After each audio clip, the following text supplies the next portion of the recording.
Мое почтение. Это канал про театр, и ты, наверное, хочешь узнать, как быстро запомнить текст. Ну, судя по популярным комментам под видосами на эту тему, просто не смотреть такие видео и начать уже учить. Так что идите учите, напишите нам в комментах спасибо, что не воруете мое время. И на этом все. Занавес! Ладно, минут 10-15 мы у вас все-таки займем, но обещаем. Здесь вы получите инфу, которую точно нигде не слышали. Ну, либо же слышали, но с какими-то другими подробностями.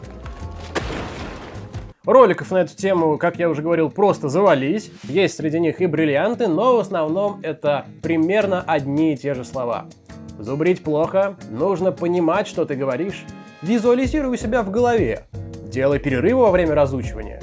Учи перед сном. А также не забывай задействовать все свои органы чувств. И пока их зрители все облизывают и запоминают свои ощущения, мы расскажем о вещи, о которых порой часто забывают. Специфику актерской профессии, да и вообще людей, выступающих на публику. То, что выученный текст должен звучать так, как будто эти слова родились прямо у вас в голове. Вот непроизвольно. Прямо сейчас, без заранее заготовленных интонаций. В этом выпуске рубрики «Стать актером» ты узнаешь, какие есть качественные способы по запоминанию, как актеры долго могут держать в голове столько слов, и как учат текст голливудские звезды.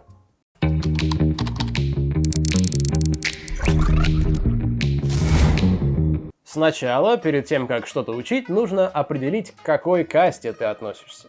Может быть, ты визуал, которому легче запоминать слова по картинкам, или аудиал, которому по душе слушать и запоминать, или же кинестетик, которому легче выучить все по движениям руки или губ. Вспомни эпизоды из своей жизни, когда тебе приходилось что-либо учить, и реши, кто ты.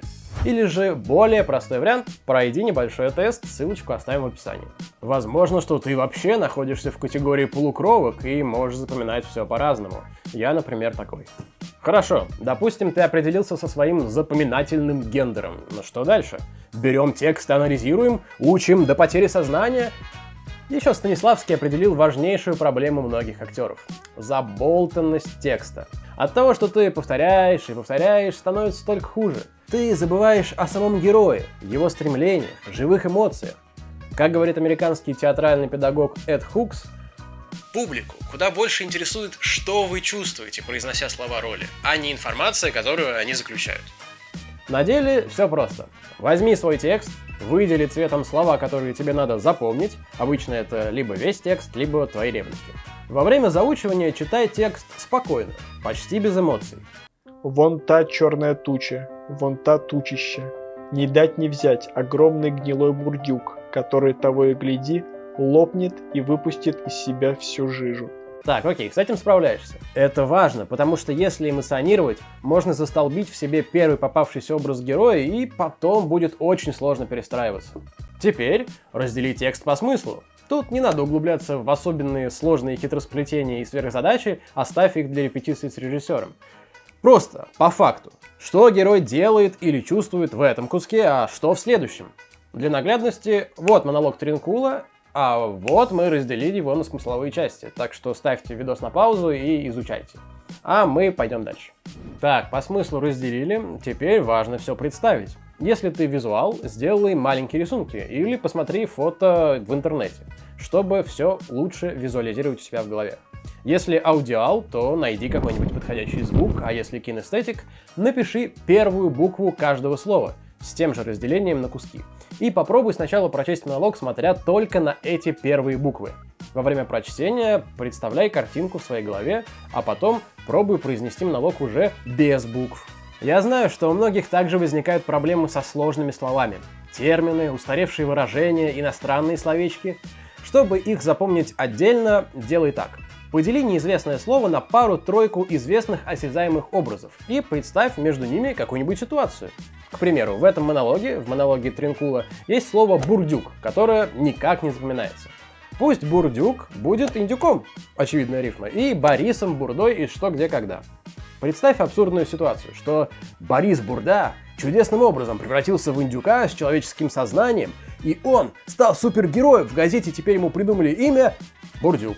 Ну, собственно, ты понял, как это действует, можешь сделать это со своими неизвестными и сложными словечками.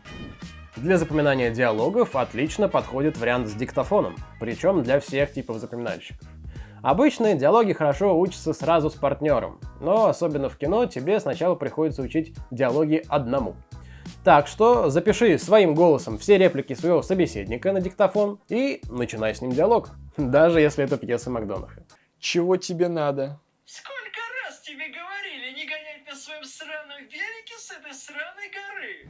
Отличный способ учить какой-либо текст, да даже какой-нибудь доклад на заседании ООН, это обратиться к технике мнемоники. Мнемоника — это древнейшее средство для запоминания, придуманное еще в Древней Греции. Ее изучал Уильям Шекспир. Ведь тогда пьесы ставили за неделю, и нужно было быстро выучить текст. Тогда был, конечно, суфлер, но на него не всегда надеешься. Заболеет еще чумой, а тебе завтра в панталонах 3 страницы текста говорить. Мнемоника, простыми словами, это когда заменяешь один образ другим. Учишь, сколько дней в каждом месяце по костяшкам, а цвета радуги по словам из присказки про охотника. В мнемонике есть, конечно, еще много разных приемов. Например, дворец памяти. Это когда ты запоминаешь разные предметы и расставляешь их в своем воображаемом чулане. То есть, как бы наводишь порядок, и потом можешь легко вспомнить, что где лежит. Почти как чертоги памяти у Шерлока Холмса. Мы предлагаем тебе запоминать текста или сложные темы через ассоциации, которые связаны с твоей жизнью, с тем, чем ты увлекаешься. Я въехал. Ну, атом — это как нота. А если мы возьмем не одну ноту, у нас выйдет аккорд. А аккорд — это как молекула. Человек-молекула. С такими ассоциациями запоминание превратится в приятное времяпрепровождение. Если ты любишь петь, наложи стихотворный текст на бит и учи. У лука море дуб зелен, золотая цепь на дубе, то мы днем и ночью кот учен, все ходит по цепи кругом. Только не заигрывайся и не включай слишком часто бит, а то потом забьешь на все указания режиссера и начнешь на сцене зачитывать. У голливудских актеров, между прочим, тоже есть свои уникальные способы и хитрости. К примеру, Хелен Миррен изначально просит 3 копии сценария. Один она не трогает, чтобы потом прочесть общую историю, а из 2 других вырезает свои сцены, кладет каждую в отдельный конвертик, вынимает их и постепенно учит. Открываешь конверт и не знаешь, финальный ли это твист или самое начало. А потом уже читаешь полный сценарий, тем самым сохранив первоначальные ненаигранные интонации. У актера и, внимание, ютуб-блогера Мэтью МакКонахи Уроки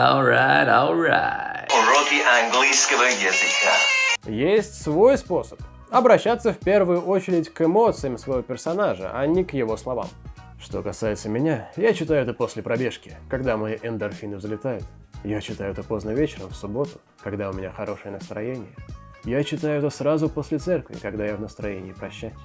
Я буду читать его, когда зол, грустен, рад, счастлив, взволнован.